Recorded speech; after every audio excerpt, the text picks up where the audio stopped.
ICC டோர்னமெண்ட்ஸில் crucial சிச்சுவேஷன்ஸில் Indian players பிடிச்ச ஒரு 4 unbelievable catches தான் இன்றைக்கி நம்ம பார்க்க போகிறோம். இந்தியன் டீம்னா யாருன்னு இந்த உலகத்துக்கு ப்ரூவ் பண்ணுறதுக்காக 1983 வேர்ல்ட் கப்பில் கபில் தேவ் பிடிச்ச இந்த catch.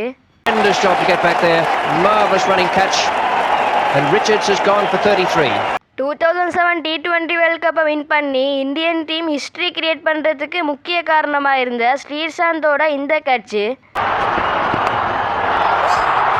In the air, Sreesanth takes it. 2024 T20 world கப்பை இந்தியன் டீம் வின் பண்ணுறதுக்கு முக்கிய காரணமாக இருந்த சூரியகுமார் யாதவோட இந்த catch. Wide, Muller gets it, and he gets plenty of it, does he? No! What a catch! Oh my God! Indian women's team 2025 world கப்பை win பண்ணுறதுக்கு முக்கிய காரணமாக இருந்த அமன்ஜோட் கவுரோட இந்த catch. Up in the air, can anyone get there? Oh, at the third attempt.